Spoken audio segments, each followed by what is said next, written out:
हाय, hello, नमस्कार. मी दीपालीच रेसिपीमध्ये तुमचं खूप खूप स्वागत आहे. आज मी बनवलं आहे ऑरेंज रवा केक.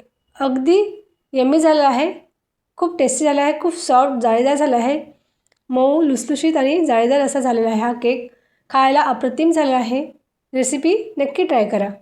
अगदी जास्त फापट पसारा न करता मिक्सरच्या एका पॉटमध्ये हा आपला केक तयार होतो आणि ओव्हनची गरज अजिबात पडत नाही. आपण हा केक कढईमध्ये बनवणार आहोत.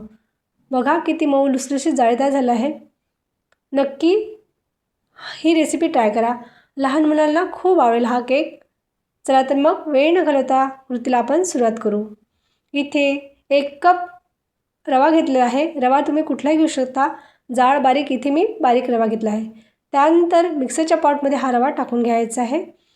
मेजरमेंट जे सांगत आहे ते परफेक्ट आहे. त्यानंतर त्याच सेम कपानं अर्धा कप दही घेतलं आहे. त्यानंतर आपण यामध्ये टाकणार आहोत जे महत्त्वाचं साहित्य आहे यामध्ये ऑरेंज ज्यूस. हे मी एका संत्र्यापासून ज्यूस काढलेला आहे. हे मी अर्धा कप घेतलेलं आहे. त्यानंतर यामध्ये जाणार आहे 1/4 कप तेल. तेल टाकल्यामुळे हा केक घशामध्ये खवखवणार नाही. त्यानंतर इथे साखरेचा अजिबात वापर नाही केला. इथे 1 कप गूळ घेतला आहे. गूळ हा थोडा जुना आहे, छान असा फोडून घेतला आहे. 1 कप इथे गूळ घेतला आहे. छान मिक्सरला हे सर्व जिन्नस बारीक असं वाटून घ्यायचं आहे. फाईन असं आपल्याला हे बॅटर तयार करून घ्यायचं आहे. त्यानंतर गॅसवर कढई ठेवली आहे. त्यामध्ये थोडं मीठ टाकलं आहे. स्टँड ठेवला आहे आणि 10 मिनटं कढई प्रीहीट करायला ठेवायची आहे. त्यानंतर आपण ज्या भांड्यामध्ये केक करणार आहोत ते भांड्याला तेल लावून छान पिठाने थोडंसं भुरभुरून ग्रीस करून घ्यायचं आहे. यामुळे काय होतं, केक खाली अजिबात चिटकत नाही. बटर पेपर असेल तर बटर पेपर आवश्यक वापरा. त्यानंतर हे छान ग्राइंड करून घेतलं आहे. हे सर्व बॅटर आपल्याला एका मिक्सिंग बाउलमध्ये ट्रान्सफर करून घ्यायचं आहे. हे संपूर्ण यामध्ये आपण काढून घेणार आहोत. त्यानंतर विस्करच्या साहाय्याने छान फेटून घ्यायचं आहे. साधारण एखाद्या मिनिटाला छान फेटून घ्यायचं आहे. फ्लफी, यामुळे अगदी आपला केक हा फ्लफी होतो, त्यामुळे छान फेटून घ्यायचा आहे. त्यानंतर मी 1 चम्मच जो ऑरेंजचा वरचा भाग असतो ना तो किसून टाकला आहे. यामुळे टेस्ट फ्लेवर खूप छान येतं, त्यामुळे आवर्जून टाका. त्यानंतर यामध्ये जाणार आहे अर्धा चम्मच बेकिंग पावडर, त्यानंतर पाव चम्मच बेकिंग सोडा. व्यवस्थित असं विस्करच्या साहाय्याने फेटून घ्यायचं आहे. एकाच डायरेक्शनने व्यवस्थित असं फेटून घ्यायचं आहे. छान जाळीदार आपला केक बनवण्यासाठी छान व्यवस्थित असं फेटून घ्यायचं आहे. छान जाळी पडत आहे, बघू शकते या बॅटरमध्ये. छान फर्मेंट झालं आहे. लगेचच हे आपल्याला ज्या पॉटमध्ये केक बनवायचा आहे, आपण जे ग्रीस केलेलं भांडं आहे त्यामध्ये हे बॅटर टाकून घ्यायचं आहे.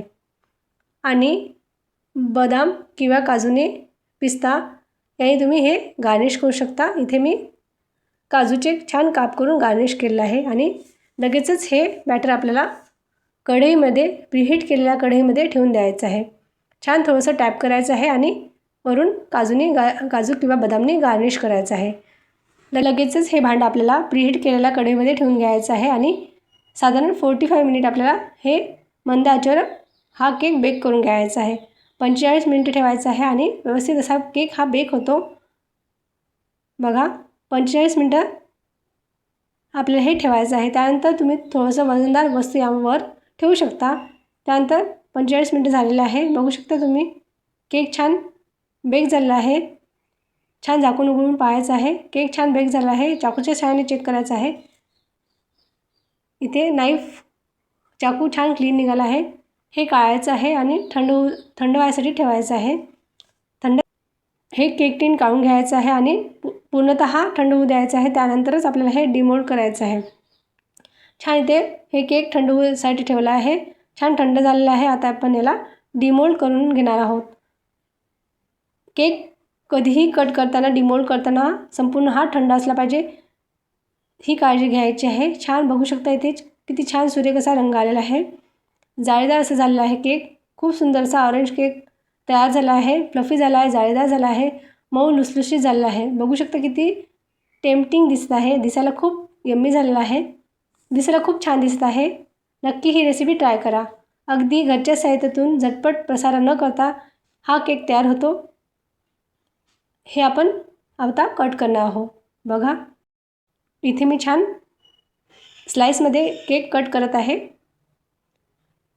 पॅक फूड हे कधी पण स्लाइसमध्ये येते, त्यामुळे छान मुलांना आवडतील अशा शेपमध्ये मी हे कट करत आहे.